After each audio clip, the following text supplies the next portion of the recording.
everybody, thanks for stopping by and checking out part 2 of my movie collection. Before I get started, I wanted to show this real quick. I forgot to pull this to include it with my other Predator films in part 1. This was is the 15th anniversary collector's edition of Predator, and it only came in a DVD form. And I just want to show it real quick. I love the red and black, and all the writing you see are well-known quotes taken from the film. And then there was no insert. At least there was no insert in mine. I've been told by other people that they didn't have inserts in theirs either, so I don't know what happened there. And it's a 2-disc set, and then there's just more red and black imaging and more quotes behind there. So I just wanted to show you that real quick. I did not want to leave it out. Okay, let's get started on the horror movies. Now, this one's going to be a little lengthier because horror is my favorite genre. And so I have a lot to get through. Let's get started. First, I'm going to start off with my horror comedies. And it's funny because these keep getting moved around in my collection. They start off, they're either going comedy, then they go in horror, then they go back in comedy, then they go back in horror. Because to me, they really are comedies with horror elements. So, but right now they're back in horror. This is Ed and His Dead Mother. This is one of my favorite films. Oh, see, I think about it and just start laughing. It stars Steve Buscemi, Ned Beatty, John Glover, and Miriam Margolyes. This is an out-of-print film, and it was never released on Blu-ray. Make note of that. It is hilarious. To try to explain it real quick, and I have to say too, Ned Beatty I have never known him to be so funny in my life. He just plays so well off of Steve Buscemi. Ned Beatty plays his uncle in this. So long story short, to sum it up, Steve Buscemi's mother, she dies, and then one day a salesman mysteriously shows up, which is him, and you kind of get the idea he's either a devil or he's Lucifer or somebody, but you know man is not right. But he sells him, basically, I can bring your mother back to life for a price, and he brings her back to life because he loves his mother. And of course, you can't do that. You can't fool with nature, and she comes back, and she does not come back right. And it is so funny. That's all I got to say on that. Okay, next up, Shaun of the Dead. Of course, I have it. I still haven't gotten around to upgrading it to Blu-ray. I will eventually. It's just other stuff I have priority over, and the transfer on this DVD is really, really good. So that's another reason I'm not impressed. Next up, Zombieland. Yeah, of course. What's to say about that? Okay, now kicking into the regular horror. We have 30 Days of Night, which is one of my favorite horror films. This is the DVD with the slipcover. I keep this because I love this slipcover. You see this raised like blood splatter all over it. It is so awesome. I love it. So yeah, that's why I keep it. And then I have the beautiful Steelbook, Blu-ray Steelbook. This is also one of my favorite Steelbooks. I love red and black, 2 of my favorite colors anyway. But you see that. I can't remember if there was anything in it. Oh yeah, so you have that. And then you have that back there. So, yeah, beautiful Steelbook. Okay, here we have A Tale of Two Sisters. This is one of my favorite Asian horror films. And, of course, this is one of many. I am a huge Asian cinema fan in general. Horror, martial arts, epics, all of that. But this is one of the many, many, many really good Asian horror films that have been remade. I don't want to get into that. I'm trying to remember.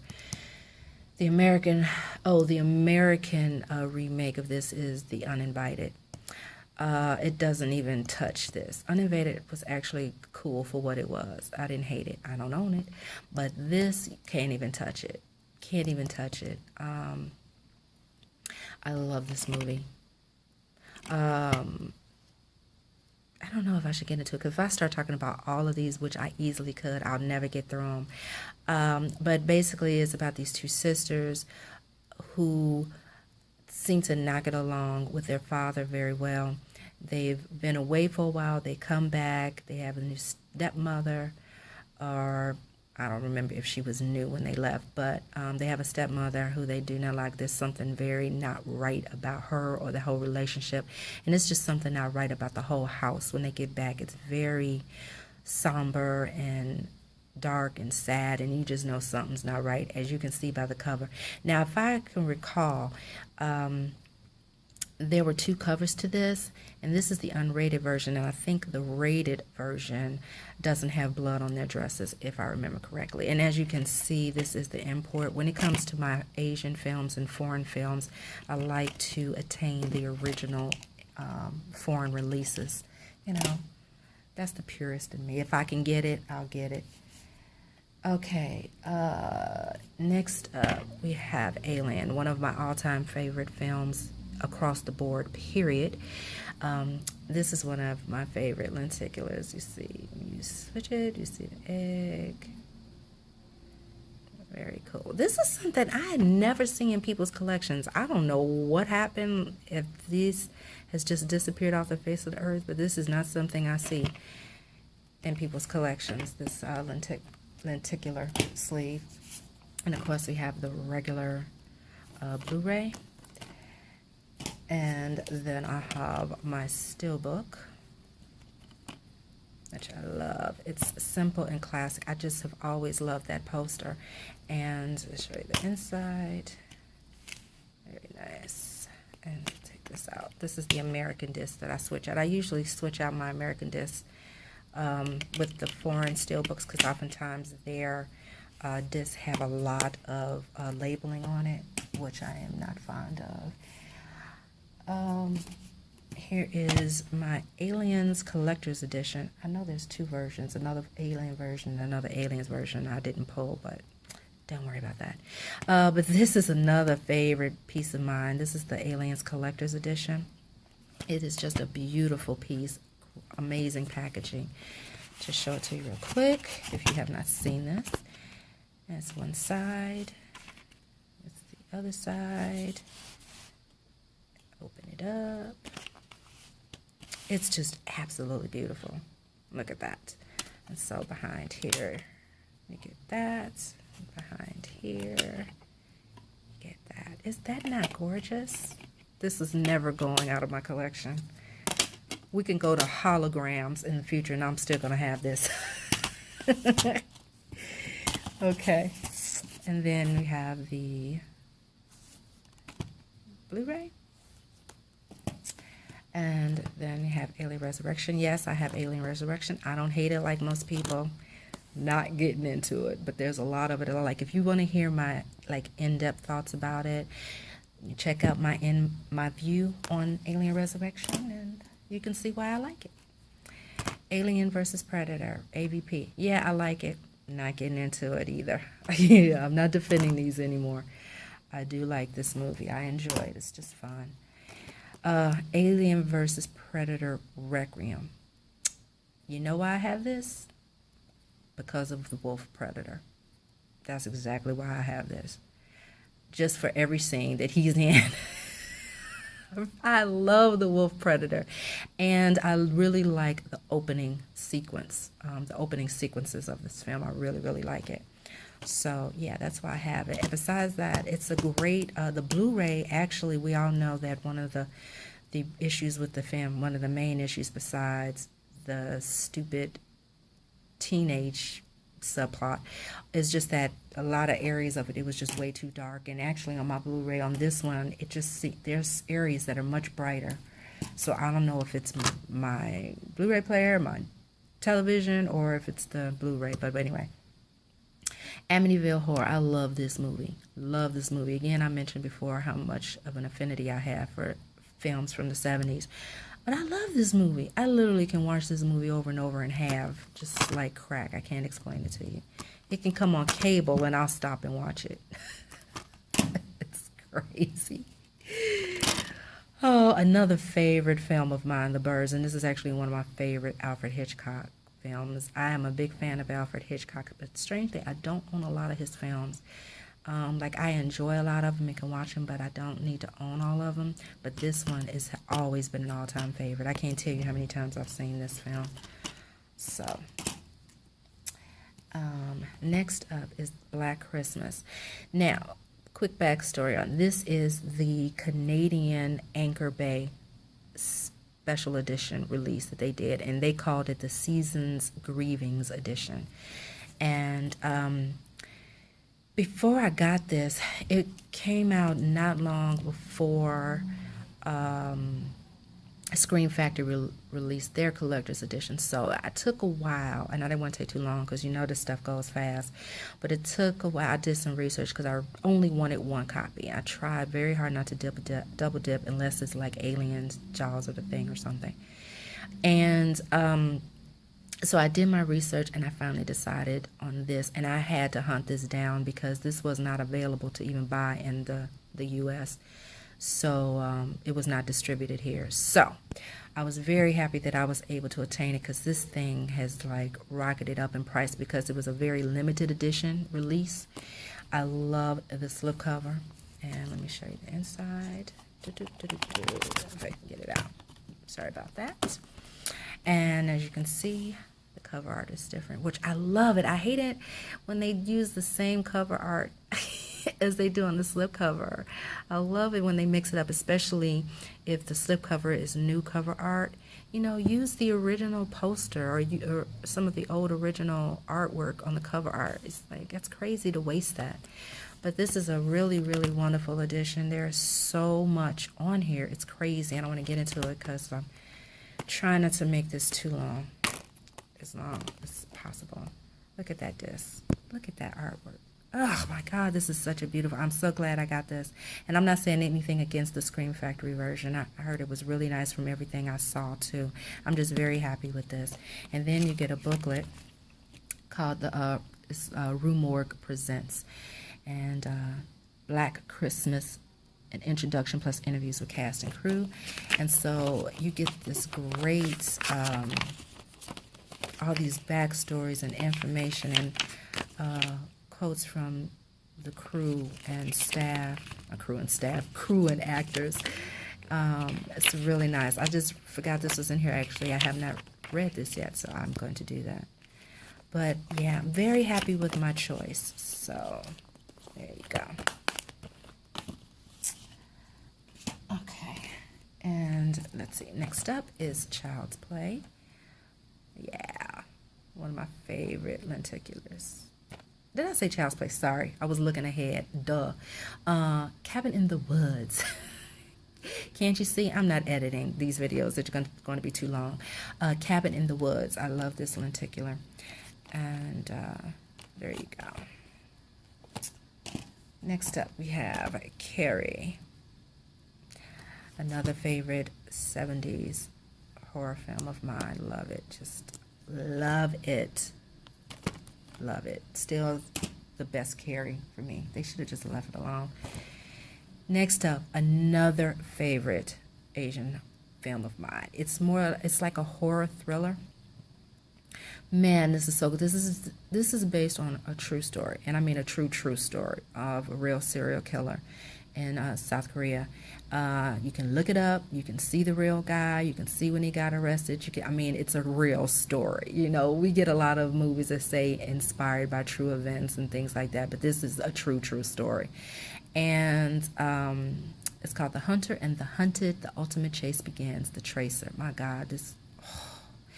Okay, this movie, just the whole premise of it sounds so bizarre and unbelievable that I have to explain it to you real quick because you would almost think this isn't real, and it is.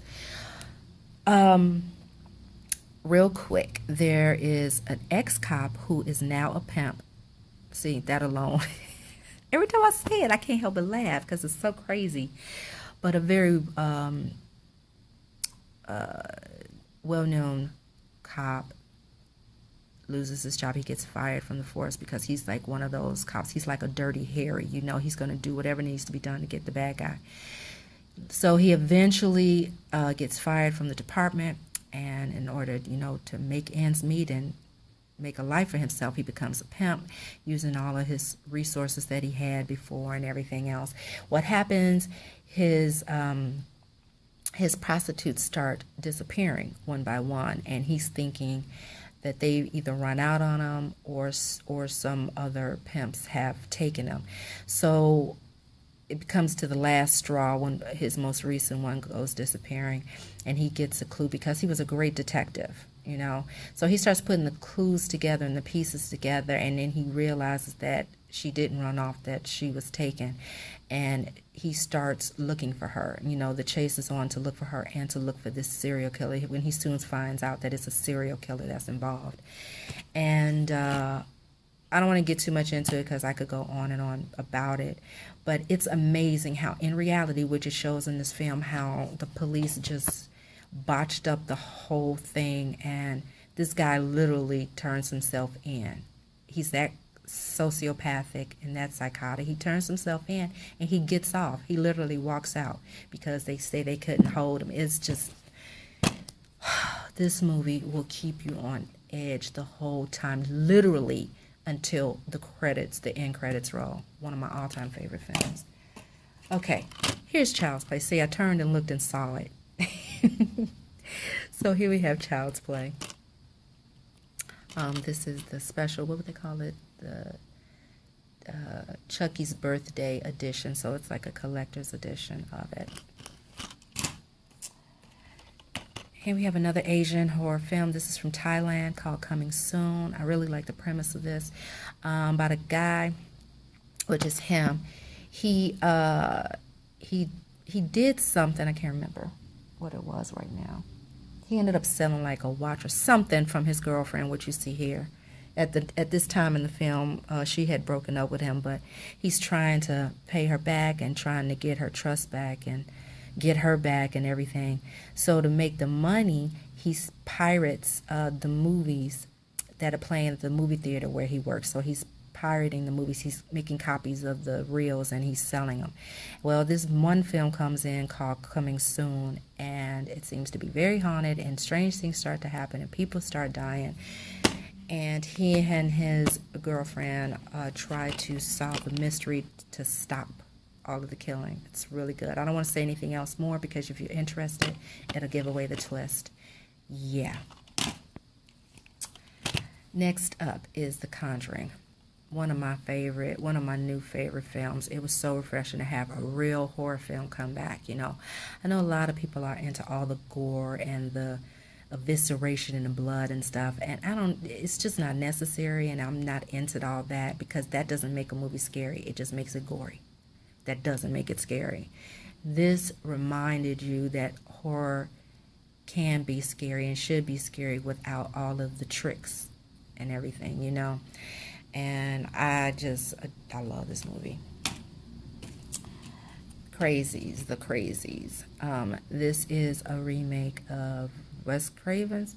I always forget that. Someone reminded me last time in my last video, but I believe it's a remake of Wes Craven's original, The Crazies. I'm not a big fan of the original, and I actually never finished watching it. I could just never get through it. It didn't hold my attention for some reason. I saw it a long time ago. But this, I love this version. And I'm not big on remakes or reboots or rehashes or whatever you want to call them. Man, I love this movie. I love this. This is one of the exceptions for me. And I really, really does. I think this is such an underrated film too, by the way. Very good. Okay, next up, Darkness Falls. Another one that I feel is underrated. Love this movie. Based on the terror story and legend of, was she supposed to be considered like the Tooth Fairy, if I recall? I don't remember. I remember this woman.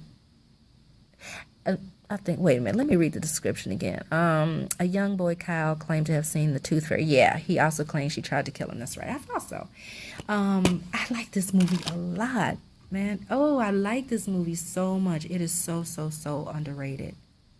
So underrated. Next up, Dawn of the Dead. Here's another exception for me regarding remakes.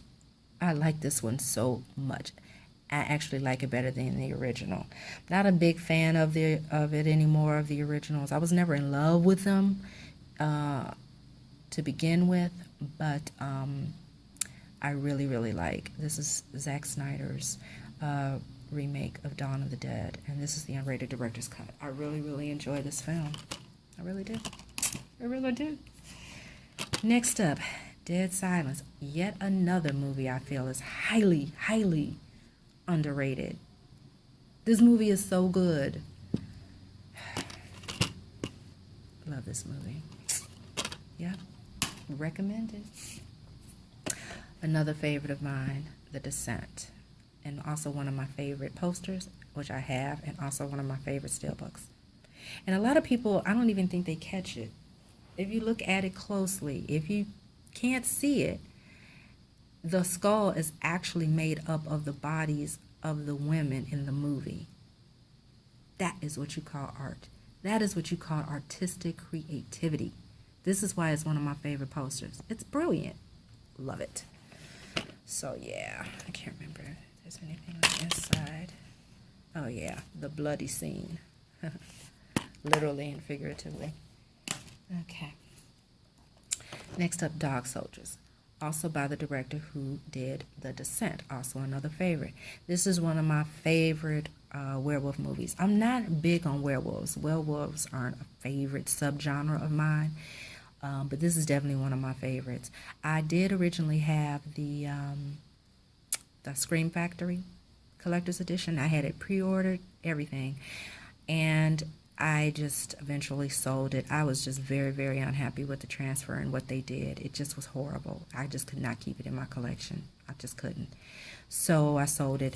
I'm glad I still have the original Blu-ray DVD. Much better transfer. Glad I have it. So there you go. Next up, another movie I feel is very underrated. Don't Be Afraid of the Dark. And what's funny is I didn't see it when it came out at the show because I was like, Guy Pearce, I'm not big on him, And I was like, Katie Holmes, okay. Wow. When I did see this, I should have known because it was Guillermo del Toro. I don't know what I was thinking. I should have just overlooked those two little things and saw it. I wish I'd have seen it on the big screen now. This movie is good, and this movie is legit scary. Legit scary. In the end, wow. That's all I have to say. Love this movie. Evil Never Stays Buried Forever. Very underrated, and I recommend that movie. The Fog, one of my all-time favorites. Again, another 70s horror film. And this is by Scream Factory, and as everybody knows, Scream Factory does the flip over cover art inserts.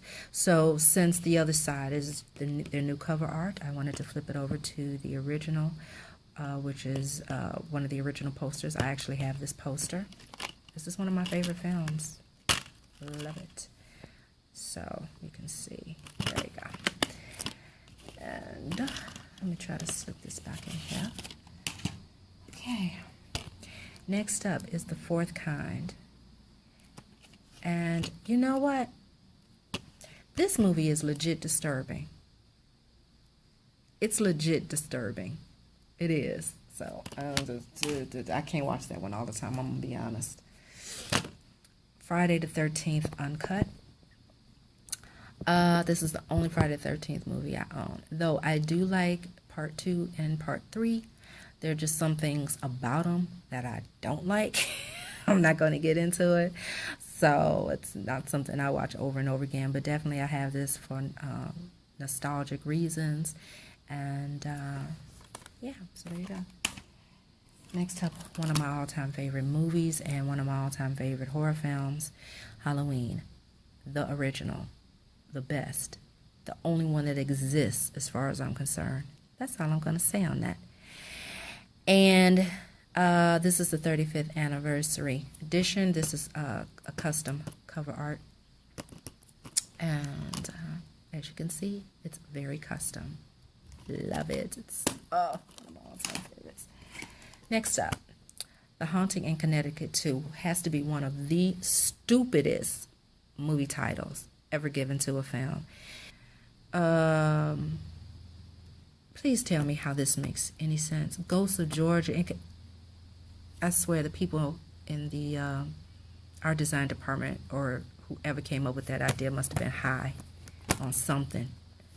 It's the stupidest thing I've ever seen. But I like the movie. Okay. Next up, The Hills Have Eyes. This is the remake, and this is custom. This is custom art. For me, sometimes I just love simplicity. Sometimes it just makes a bigger statement. This is another exception for me. I like this remake a lot, and I like it way better than the original, which surprises people because the original is a 70s horror film.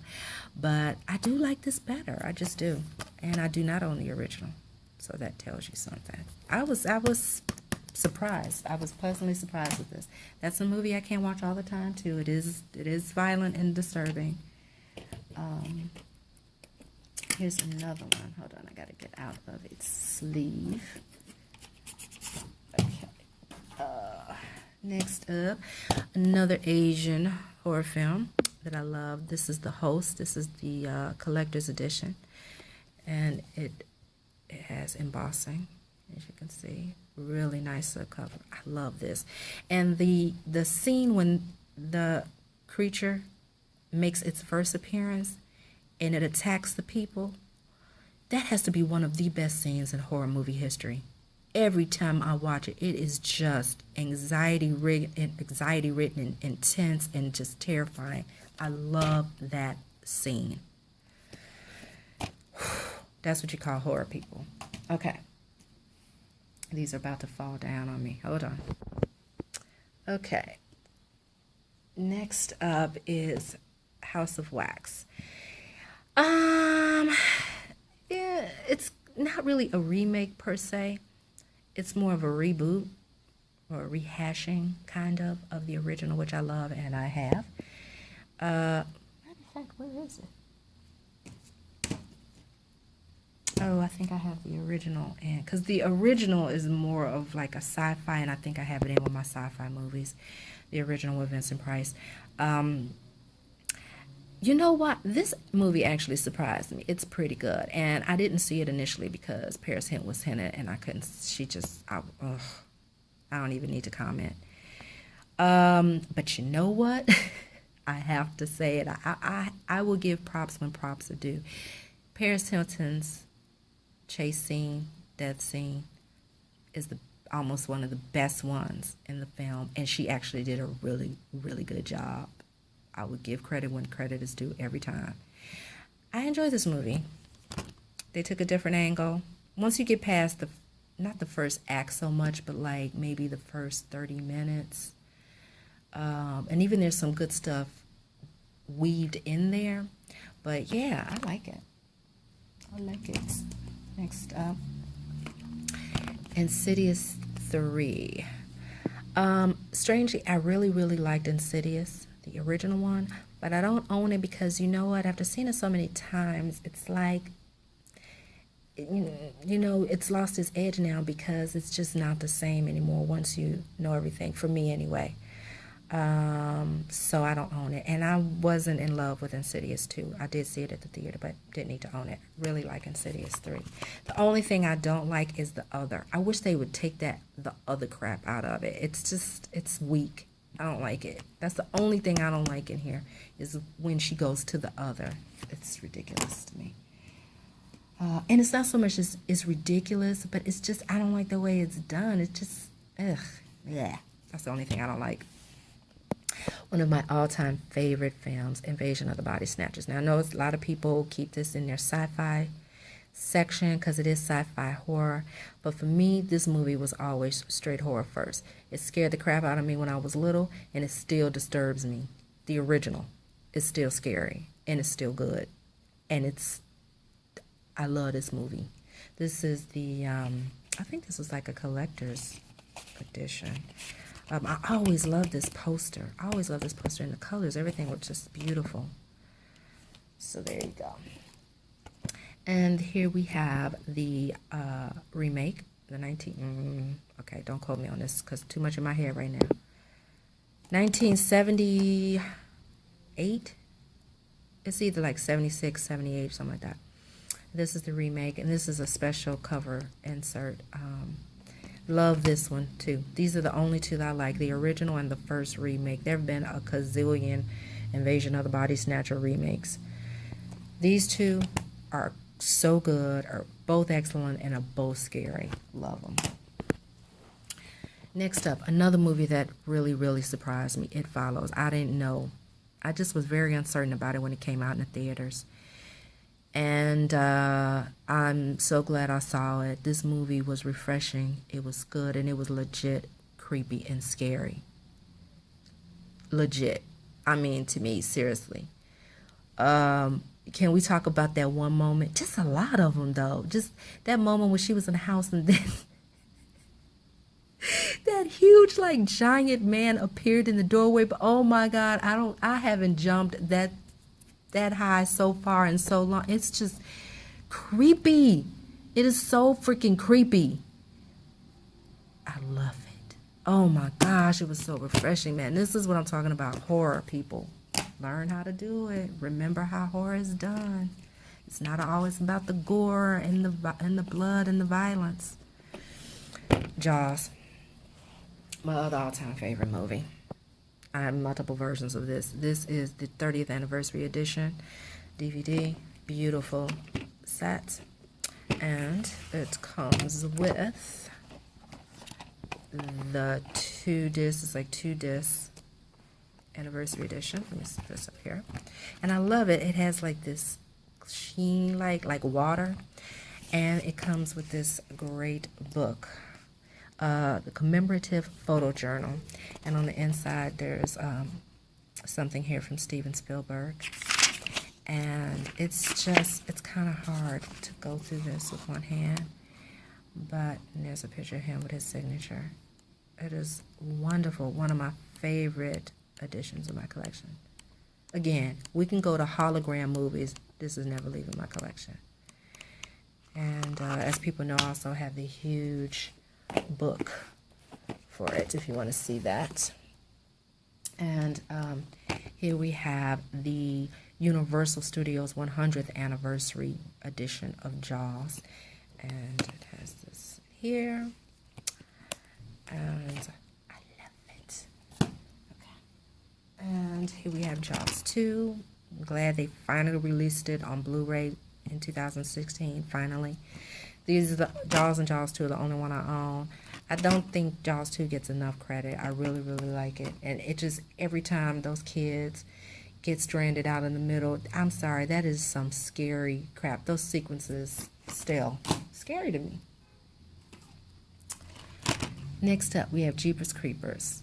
This is a special edition cover art insert. Love this movie. When I saw this at the theaters, I felt the same way I did, like about The Conjuring and Dead Silence and Darkness Falls. It was so new and so refreshing. And also when this came out and we saw The Creeper, we hadn't had a really different, unique, iconic horror creature or being in a long time. A lot of horror movies come out, but the creatures or monsters or whatever, they don't stick. He was so unique and original. And, dude had swagger, which made it worse because he was so arrogant. I love that scene in the middle of the road when he's pacing back and forth like a matador to a bull. Man, classic. That is just classic. And that scene when he's on the, he takes the place of the scarecrow. That whole sequence right there is still scary as hell.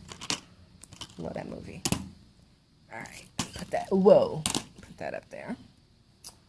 Okay, and next up we have The Lost Boys. And yeah, come on, what can you say? It's The Lost Boys. Pfft, classic. Okay, next up we have another favorite of mine, The Mist. I love this. Um, I sought this slipcover out for a long, long time. The actually, I didn't want it for the. I actually gave the movie that came with this to my father because he loves the film too. But this I put my 2-disc collector's edition, which I love. It comes with a black and white version and the regular version. And for somebody who loves the old school films too, and like black and white films, watching this in black and white gives it a totally different feel. I love it. I love it. I love both versions, and whoever's idea that was to do that, kudos to them. I just combined, I put my DVD in here. I have the DVD, and then I combined it with that. But yeah, this slipcover, I hunted this down for the longest time. This was the Swedish version. This was the sweet, man, you couldn't find this anywhere. Man, I patiently sought this out for a very long time, and I finally got it last year, actually. So I just, I love lenticular, and I love it. It's so subtle, but yet not. Okay, look. So you see it, and then you see the writing, and you see handprints, and then you see like all the blood in the sky, and you have to see it in person to really get the nuances and see all of it. And let it focus. Sorry about that. There we go. Yeah. Oh, so happy I found that. So next up. Okay, so now we have Nightmare on Elm Street. I love it. This is a custom cover art. I love it. Love it, love it, love it. And yeah, still my favorite. Still one of my favorites. All right. So I'm missing one. I don't know what happened to it. It's out of order somewhere. I have Nightmare on Elm Street 3 and 4. If I don't come across it, I'll make a notation. I don't know where it is because I really like 3. My favorites are 1 and 3, and I enjoy 4, but it's on a 2-pack, which I never do because that's the only way I could have it at the moment when I last got it, because they didn't release it individually on Blu-ray yet. You could only get it if you bought the collector's set, and I'm not doing that because I only like 1 and 3, so there you go. But anyway, here's the Omen Collector's Edition, one of my favorite horror thrillers. It's a wonderful collector's edition, which is why I keep it. And then you have the disc, and then you have this nice inserts with some like it a lot. Okay, and then I have the Omen Steelbook, again red and black, beautiful. And then you have the back, and then you have the inside. Beautiful. Another favorite Asian horror film, and this is the trilogy, One Missed Call. Not the remake, the American piece of crap. This is the original. Yet another Asian horror film that was remade, goodness. But this is the original. I'm sorry, I lost my thought. One Missed Call. And this is one of the few franchises where I actually liked all of the movies. I liked all 3 films in the trilogy. Very good. So, and yeah, it's all of them in here. You get the movie disc and a special features disc for each one. Very nice. Yeah, love these. I might actually watch these soon. I haven't watched them in a while. Okay, next up, Pitch Black. As far as I'm concerned, it's Pitch Black. They made it a part of the Chronicle of Riddick thing. No, it's Pitch Black. And as far as I'm concerned, it's the only good Riddick movie, in my opinion. So don't get mad at me. This is the, sorry about the focus. There we go. This is the unrated version. And Steelbook. I love this film. I think it's one of Vin Diesel's best films. This is another all-time favorite film. Seen it too many times to even count. So I was happy to get the digibook. I don't normally collect digibooks because the sizes are so off and it's so much larger than everything else. So if I get it, it really has to be good. This is a really nice digibook. And again, as a keepsake for one of my favorite films, I had to have it when it came out. Look at that. So, yeah. So you have, it's a lot in here. See if I can flip through it. I'm not going to flip through every single one. You don't really want me to flip through every single page, do you? But this is a wonderful, wonderful collector's set. I consider it a collectible, definitely. And then they have the original poster in here. So, oh, I love this. All right. Okay. Another Asian horror film called Premonition. Again, you can see this is an import. And I believe this is a custom art version of it. Man, this movie is so unique. I don't know, how can I'm trying to describe it. Okay, a man is out with his family. They're traveling from visiting family, and they're on the road. He has to stop to call in something for work, and when he's in the phone booth, this is how long ago the movie was. I think this movie was in the 90s. It was made in the 90s. And he is in the phone booth, and he finds this newspaper. This newspaper appears in there that shows the cover article is about a little girl who was killed in a car that was hit by a truck on the road, and it's a picture of his daughter. And he looks up and he sees it happen in front of him. And so the whole premise is, I'm guessing you know, like, this newspaper is evil, but it always gives a premonition of doom that's coming, and you can't change it.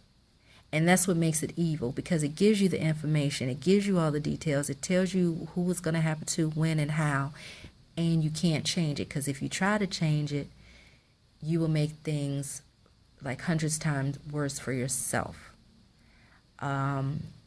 So it's a deep movie. It's more of a thriller with horror elements. But, I mean, I absolutely love this. This is how you do a poster, do an artwork. This man is covered, plastered in newspaper. Come on. Love it. Our Point. Another Asian horror film. This is so good. This is South Korea, I remember. Takes place during the Vietnam War. And a unit goes missing in a section called Our Point. And one day, they get at a base camp, they get communication from this missing unit. And everyone's like, where are they? Where did it come from? So they send another unit out to Our Point to retrieve them and bring them back.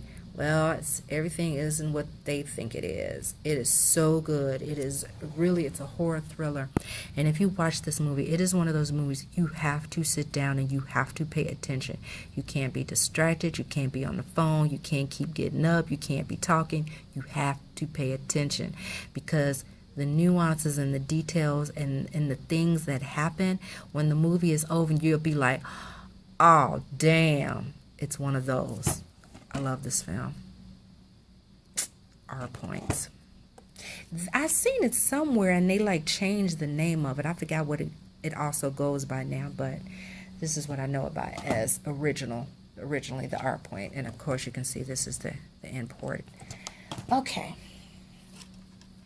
Next up, actually another Asian horror movie that I love, also kind of like a thriller, called Recycle. This is by the Pang brothers. People who are familiar with the Pang brothers know what you're going to get. You're going to get amazing cinematography. You're going to get a layered, deep story, and the story is creepy and scary. It's thought-provoking. It's disturbing. It's amazing. But the premise of it is, it's an author, a famous author, who normally does romance novels or thrillers and stuff like that. But because something happens in her life, it kind of changes her focus, and she starts to write like a horror novel or something. And suddenly things that she's writing, things are being pulled into her reality, and she's being pulled into another reality. But that's not even the full principle of the story. I love the whole concept. And it literally is about recycling. It's like we never think we're such a temporary society. We just throw stuff away. We don't take care about things or people. We're very dismissive about things, and we toss things aside, and we forget about things and people and things like that. And the whole premise of the story is, what happens to all of that? Where does it all go? All the garbage we throw away, all the toys we throw away, all the people we throw away in relationships, all the people that die who we forget about, etc., etc. It's like, where does all that go? Well, you find out in this movie, people, and it's not pretty. Love it. Okay, another one, The Wreath. I like this movie a lot. Now, this came out around the same time as, what was it, Deepwater? Was it Deepwater? Yeah, it was called Deepwater, I believe. Not The Deep, because that's another movie, which I have. But I think it was Deepwater. Kind of the same premise, but not the same story. I really like this. A group of friends go out. This guy on this yacht. He like tested yachts or something, or tested boats. The boat gets damaged, and the boat starts to sink. Well, while they're in the water in the middle of nothingness, they see a shark. And you have to make a decision, and it really makes you think. I had to think about it. It really makes you think, what do? Do you stay on top of this turned over boat and just sit there and hope somebody finds you? Or do you try to swim to the land that you see over there, but it's far? And what if you didn't really swim well? You know, what do you do? What decision do you make to do? Oh my goodness, love this movie. Okay, another one I really like. Another Asian horror film called Reincarnation. Death is only the beginning. That's kind of self-explanatory. I'm not going to get too deep into it, but it does deal with reincarnation in a different way, and it gets dark. It gets really dark. I don't mean dark in the room, dark. Here's Queen of the Damned. A lot of people dig on this movie. I actually like it. I like it for what it was. You know what? The more I watch this movie, the more I like it. I had read the novel a long time ago. I like this. Yeah, this is based off the novel by Anne Rice, you know, and her vampire series of books. But I really liked it, and I thought Aaliyah. Now, I had once heard a long time ago she actually pronounced her name Aaliyah, but people just always said Aaliyah, so I don't know. But I'm going to say Aaliyah. I thought she was really, really good in that. It was a very fitting exit for her. Very sad of her passing and how she passed away. Next up, Session 9, another favorite horror thriller of mine. Oh, I love this movie. I've done an in my view on this. Takes place in Danvers State Mental Hospital, literally and figuratively. They filmed this in the infamously haunted Danvers State Mental Hospital, where the story takes place in Danvers State Mental Hospital.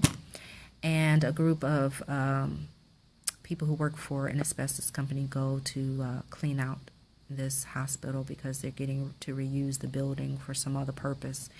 And things start to turn really ominous and dark, and creepy things are happening. And it's takes place in the backdrop of these tapes that one of the workers comes across that were left behind by one of the doctors. And it's called, and it's the different sessions of this woman who was like seriously mentally disturbed. And upon listening to her session tapes, which play in the background throughout the film, you wonder, you know, it puts that premise, Was she mentally disturbed, or was she affected by something evil? And these things, same things start to happen within the hospital, and you begin to wonder, is something dark and evil in that hospital, or is it something that's dark and evil within some of the guys that is affecting their behavior? I love it. It's one of those films that is split. People either love it or they hate it. I love it. Next up, The Shining, another all-time favorite. This is custom art. And yeah, I love this. This is based off on the original posters. And oops, got to take this out of its sleeve. Give me a moment. Again, I'm not editing any of this. You're gonna have to take me, guys, with the good and the bad. Okay, here we go. So here is The Shining Steelbook, one of my favorite steelbooks. Just simple, to the point. I love it. That's all you even need to see. Just beautiful. Oops, sorry about that. Just absolutely beautiful. I think it was inside. Yeah. Well, we all know that scene. There we go. Okay. Ooh, man, a lot going through. My back is feeling it. Here's another one I love, and another one that was remade. Dear gosh. This is Shudder, the original. This is a film from Thailand. And now normally my most favorite films on Asian cinema tend to come from South Korea, Japan, and Hong Kong. I'm not really big on Thailand films, but when some good ones come around, and this is one of them. This movie is legit creepy and scary. When you see it for the first time, it is like straight up scary. The remake they wish it even had an iota of the tension and creepiness that was involved in this film. Again, as you can see, this is the original import. Love it. Next up, Silent Hill. I like this movie. It's fun. I was a fan of the games. I played the games back in the day. I enjoyed it for its first effort for it. It was just amazing to see so many of the characters that we've seen over the years come to life. I thought it was so well done. The creature effects were brilliantly done, and I really like it. You know, I enjoy it for what it is. Okay. Oh, there's another one I didn't take out. I tell you. I have my steelbooks in archival cases. Okay. So here's the Silent Hill steelbook, or I just went blank. Not the steelbook, the metal pack. And I don't see this anywhere. This is another one I've never seen in people's collections. I have not seen it anywhere. It's like it's just disappeared off the face of the earth. I've never seen it again. I love it. It's embossed. And it's just so, I love it. I love it. I'm trying to remember if there's anything on the inside. Yeah, this is like a great article that I kept from one of my gaming magazines from back in the day. Let's see, beautiful. Yeah, I don't think you guys need to see that, but I'll show it to you since I took it out. But this is what it is. This is from Game Informer, one of the gaming magazines I've been reading forever. But they did like this great story on it. Yeah, so I kept it as a memento. Okay, so let me get this out. Okay. Woo. All right. And we have Silent Hill Revelation. No, it's not a great movie. I'm not super in love with it, but there's some scenes in here. Is why I keep it. And I have to tell you, one of the scenes is the scene with the nurses. Man, that is straight legit out the game scary. Because what game? I can't remember which one it was. It was one of them, Silent Hill games, and you get caught in this room with them, and it's almost like a replay of that. Actually, it's almost like a replay of that. I remember in that game, I straight could not move. it scared me. It's like I was scared to move. I just could not move. Those nurses freaked me out. Very well done. So that's one of the main reasons that I keep this, because it was just brilliant. Okay, so let's get started on the teas. Tales from the Dead, another Asian. It's like a compilation film of a bunch of some short stories, but they're all connected. I love this. I enjoy this a lot. It's an indie film, and I just enjoy it. Okay. One of my all-time favorite films. Anyone who knows me knows. AJT. That's my favorite film of all time. Alien, Jaws, The Thing, because I can't ever choose between them, which is number one. I can't. You can't make me. But this is The Thing. This is the DVD release when it first came out, the collector's edition, and for the longest time, this is all we had. We didn't have a Blu-ray. We didn't have another collector's edition. This was it. And this was the thing to have. This is the most amazing collector's edition. It has since,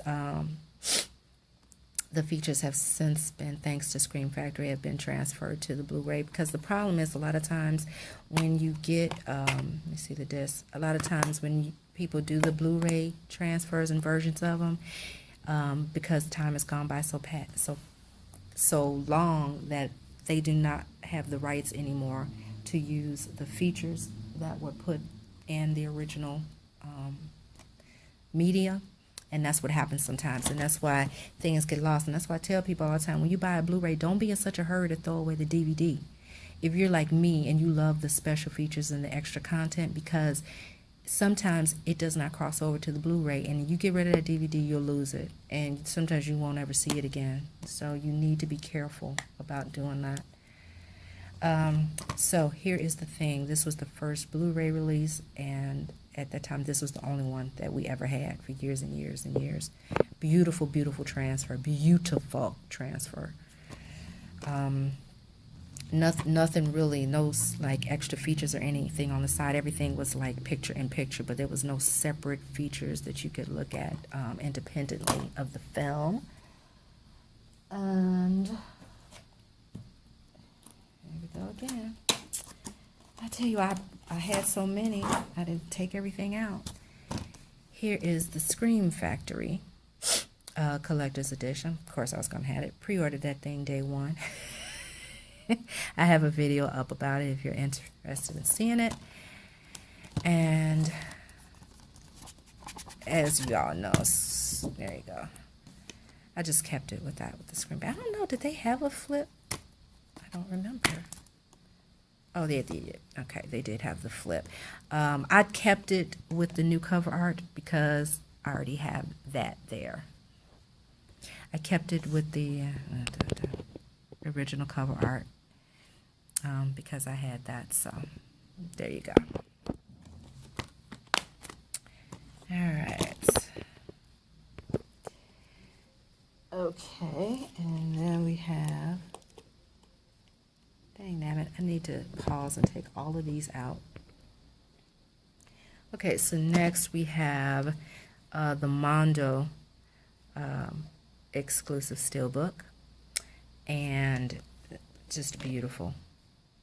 I had always loved this Mondo poster, and they also did it with the body in red, and this is their slipcover thing, so it goes like that. Okay, and here we have the prequel, which should have gone in front. I actually have it on front on my shelf, but this is the prequel, The Thing, which I like. I don't mind saying it. I don't care that other people don't like it. I like it. I thought it was well done. People need to let the CG thing go. Most of it originally was practical effects.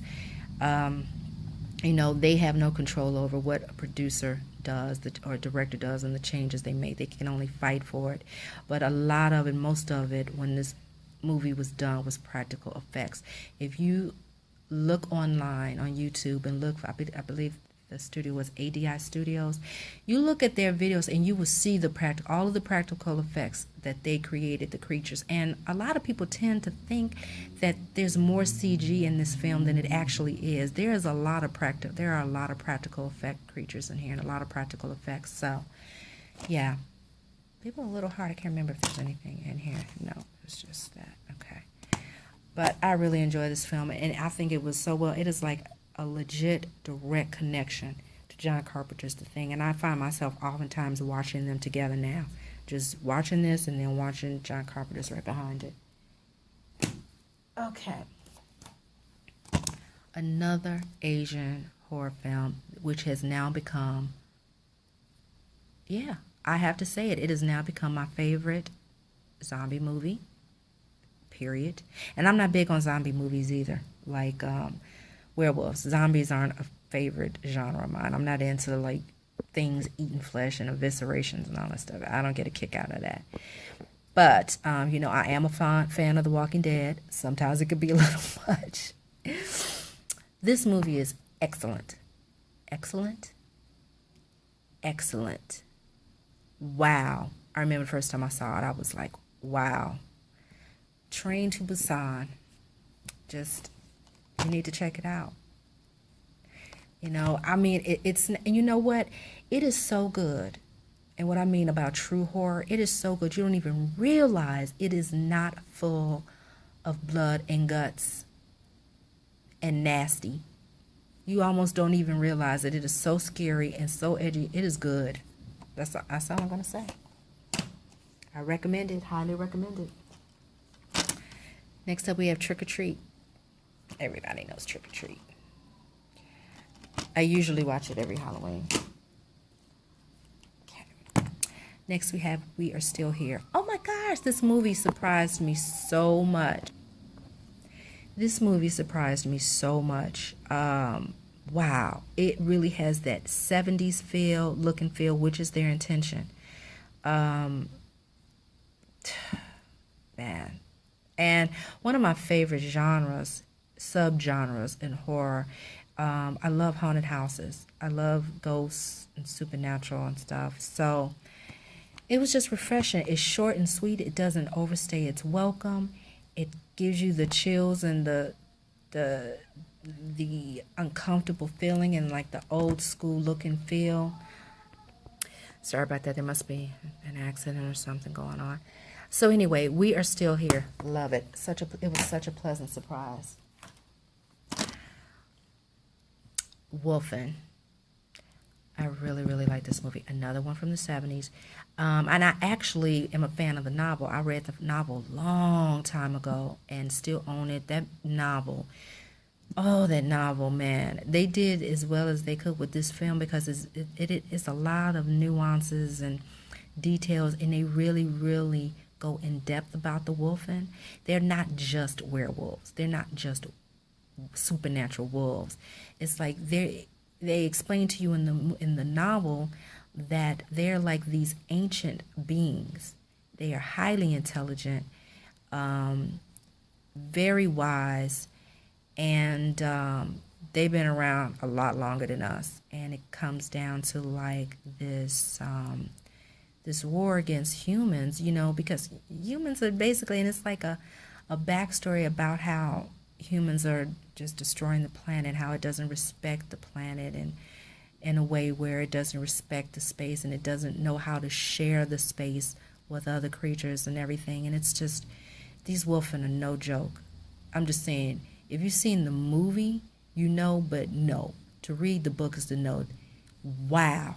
And they do have this supernatural like element to them, and they really get in depth with the pack and how they communicate and how they hunt and how they will flank and how they scout and how they take you out.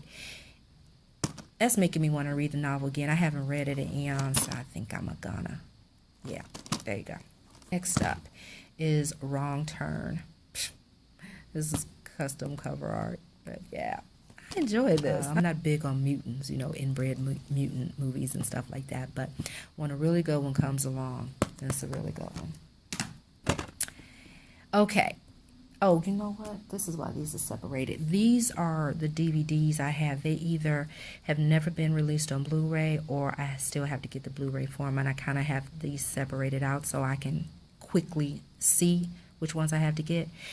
Amityville 2: The Possession didn't have a Blu-ray release ever until last year when Scream Factory released it. But I haven't gotten it yet because I'm not sure if I don't want to give it away because it is so good. But really, I can't get with movies about devils and demons and things. They have an effect on me. So a lot of the ones I have, it's gotten worse over the years. It's really affecting me now. So a lot of the ones I have, really, I gave away or sold. So like really the only ones you see, like you saw Amityville Horror and The Omen, because they're not so heavily focused on that. So this is why I don't have the Blu-ray yet, because I'm still trying to decide I'm going to keep it, because this thing is straight. It's scary. It's good. I think it's underrated. It's really good. Okay. Below, one of my favorite horror thrillers. Underrated, underrated, underrated. This movie has never been released on Blu-ray. Now, I should say it's never been released on Blu-ray individually. They put it on a disc with darkness. So it's 2 movies on 1 disc. I don't do that. So technically, as far as I'm concerned, this movie still isn't released on Blu-ray. I love this movie so much. So this is like out of print, and really the only way you can get it, unless you get that double pack and you don't mind having more than 1 movie on a disc. But I don't get with that, unless I'm forced to, like I had to with Nightmare on Elm Street. I think that's in this pile. Here's another favorite of mine. This is an independent film called Beneath. And some people may think, oh, it's like, it cracks me up. Anytime something is similar, everybody wants to say, oh, it's just like something else. It's not the same thing. It has nothing to do with Descent. It's nothing like Descent. First of all, Descent takes place in a cave. Beneath takes place in a coal mine, for goodness sake. And the stories are nothing alike at all. It drives me nuts when people want to compare it to that. But basically, the premise of the story is a lady who's a lawyer. She comes back home to visit her parents because her father is retiring. And he's been like on the job forever, like 30 years or something, 40 years. And he's like he's like the top supervisor or whatever for the crew. So on his last shift, the daughter was like, you know what, out of respect to you, I should see what you've been doing all these years, how hard you've been working, what you've been doing to pay me to put me through school and law school. And she wanted to pay respect to her father that way, so she went down with him against everybody's no, women are jinxes, women shouldn't be down here, da-da-da. But yeah, they get down there and man, something happens. And the way it's done so well. You're like, did they really let something out? They would dig in, something collapses, and it goes dark and creepy and scary. And you're like, is there really something down there? Or are they all losing it because there's a collapse that happens and they can't get out? And while they're stuck down there, everything goes to hell. This movie is, man, legit scary. I love this movie a lot. You either like it or you don't. I like it. Next up is The Changeling. Everybody knows that classic haunted house movie with George C. Scott from the 70s. Here's a classic, Curse of the Demon and Night of the Demon. I love this. This is from the 60s. And if I remember, Night of the Demon is the original. This is a British film. Night of the Demon is the original British release. And when it finally came to the States, it was edited and it was retitled Curse of the Demon. So they have both versions on here.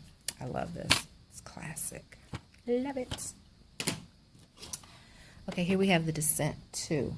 Oh, and again, all of those that I just showed you, they're still on DVD because they're not available on Blu-ray, including this. The Descent 2 is not available on Blu-ray here in the States. The only, let's see, I've seen a Spanish Blu-ray, I think, or is it a German? But yeah, this has not been put on Blu-ray yet, and I like it. They made it gory, they always have to go there. They think people want more blood and gore. But despite the excess, it's good. And it's legit scary too, just like the first one. You can't ever duplicate the first one. The Descent was just, Fright Night. Yeah, this I don't have the Blu-ray for. We know there had been 2 Blu-rays that were released just recently. Zavi released one last year, but they sold out so quick, and I'm not even going to get into it to tick me off because I know that half of that stuff was taken by flippers. It just sold out way too quickly because, I mean, not long after it sold out, I saw a gazillion of them on sale on eBay, so it's ridiculous. I'm not paying all that money for it. The transfer on this looks great. If I get a chance at it again or somebody else does a Blu-ray release, I'll get it then. But I'm not paying all that money. They're crazy. They can keep it. Okay, next is The Grave Dancers. I love this film. There aren't a whole lot of films I liked from the After Dark Horror Fest. There were a few more I did like, but I don't own them. But I really, really like The Grave Dancers. I enjoy it so much. It just like legit freaked me out the first time I saw it. I just enjoy it. I love independent films. But this is a story about 3 friends who reunite after a friend of theirs dies. They were all a group of best friends in college, and they've all kind of lost touch. They come back for his funeral, and later that night, in paying respects to him, they go, to drink and with their buddy, at his gravesite. And they find something on his grave, and it's a poem or something somebody left behind, and they read it, and they start drinking and dancing on the graves and reading this poem and not knowing what they were doing, besides the fact it being just totally disrespectful on GP. They didn't know that they woke up something. They woke up a few somethings, and they all get haunted and terrorized and tortured, and it's I like this movie a lot. Grave Dancers. Okay, next up is The Grudge. Again, The Grave Dancers is it's available on Blu-ray. Again, it's another one of those where it's in a 2-pack, 2 movies on one Blu-ray disc. Don't do that, so I don't have that.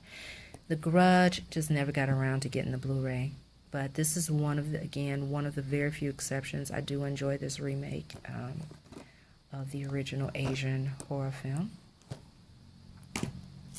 And here's what I mentioned. This is where it was. It was with the DVDs, but this is the original House of Wax. This is another exception. A lot of people don't realize that this House of Wax is actually a remake of the original House of Wax, which was like 1930 something. So I love this. This is my favorite Vincent Price movie. I love this movie. It is available on Blu-ray now, so I do have to get it. So that's why that's set aside so I can remember. Next up, House on Haunted Hill. This movie is out of print, and it is still not available on Blu-ray. And this is one of those movies I was very surprised. I really like it. The more I watch it, the more I like it. I do. I like this movie. So, House on Haunted Hill. Next up, I Am Legend with Will Smith. This has been put aside because I still don't have the Blu-ray yet. I have to get it eventually, but I just love this DVD Steelbook. This is when Steelbooks started coming out, and Blu-rays still weren't really the norm yet. So I love it, and that's why I'm keeping it. Yeah. Okay, we have Jeepers Creepers 2. Now, this is very weird. I don't even know how to... There's something, I like it a lot, but there is something about it that creeps me out, and we know why, because of the director, and the more you watch it, the more you see it. I actually originally owned the collector's edition Blu-ray that Scream Factory released, and then I sold it. I don't know, it's like, part of me, I want to get rid of it because of the creep factor, because of the director. You can just clearly see some of the shots in the movie, and that's why it disturbs me.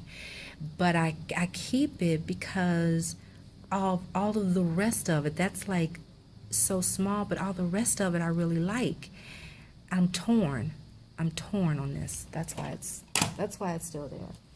Okay, here's the 2-pack I'm talking about. This is the only time I've ever bought one because I felt forced to, but the difference is it's not 2 on 1. That's the only reason I got it. They're 2 individual discs. Very plain, obviously. But you do what you have to do when you want something, and this is the only time I've done it, and I don't ever plan on doing it again. I don't like double things, and So until they individually put these movies on Blu-ray, I will just have to live with the DVD, because again, I won't buy the collector set because I don't want any of the other movies.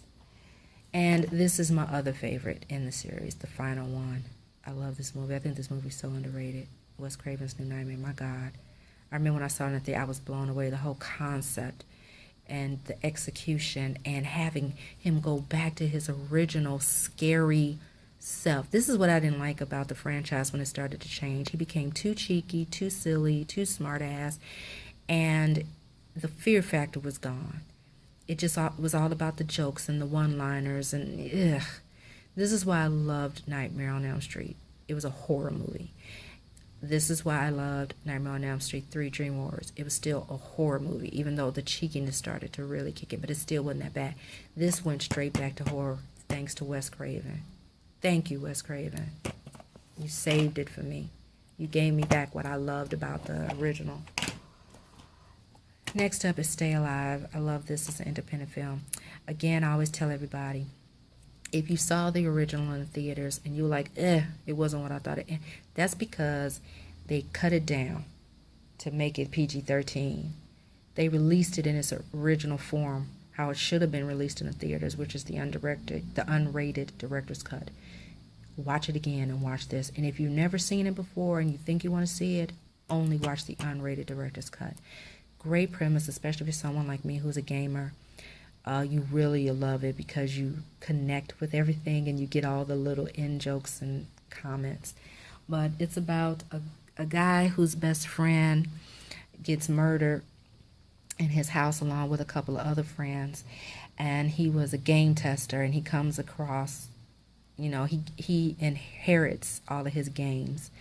His family gives him all of his games. And he finds the game that he was testing the night he died, and they all want to play it, not realizing that they woke something up in playing it, and something in the game. So now the game is playing them, and hence the name Stay Alive. So if you die in the game, you die in real life, and you die exactly the way you did in the game. I love it. We're almost done, guys. 3 movies left.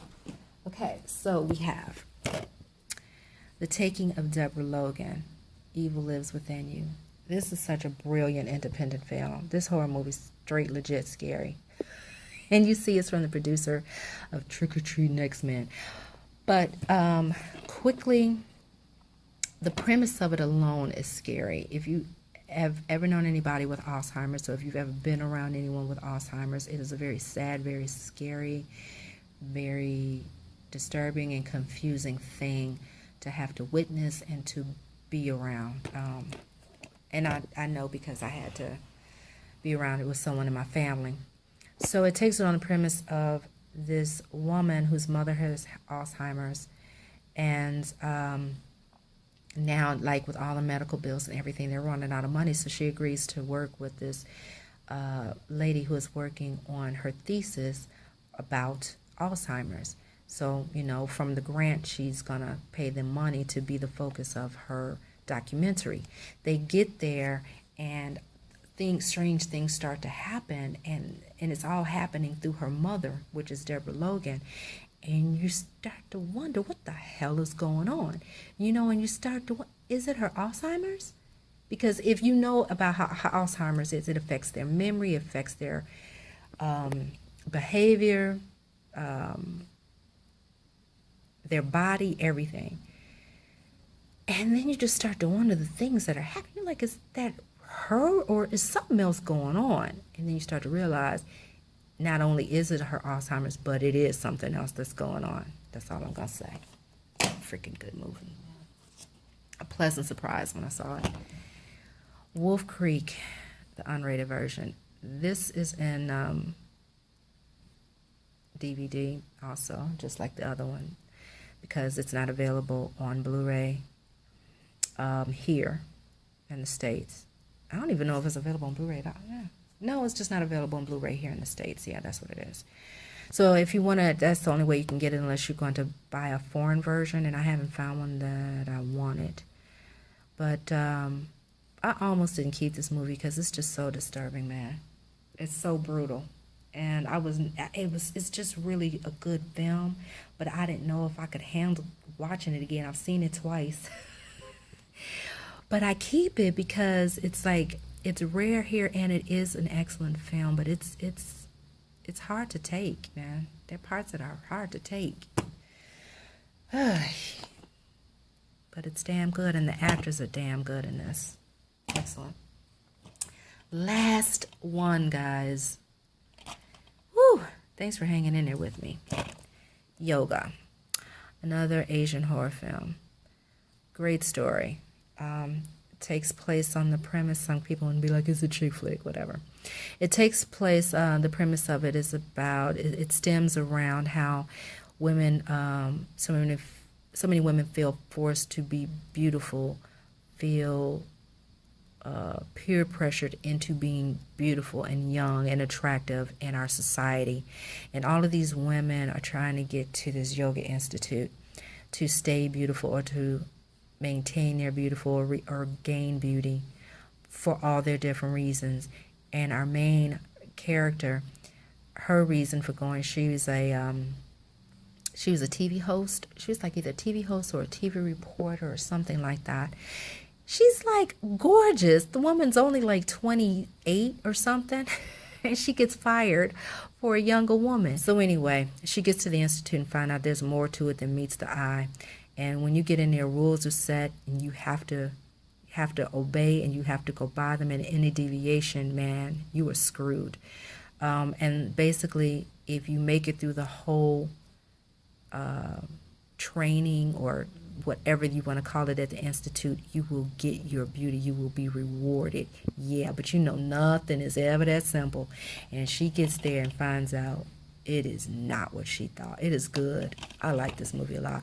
The ending still throws people for a loop. Some people aren't sure about it, don't get it. It's a deep ending. It's a complex ending. So there you go, people. Whoo, good gosh. I am tired. Look at that. There you go. All the movies. So thanks for hanging in there with me. And I will see you at part 3.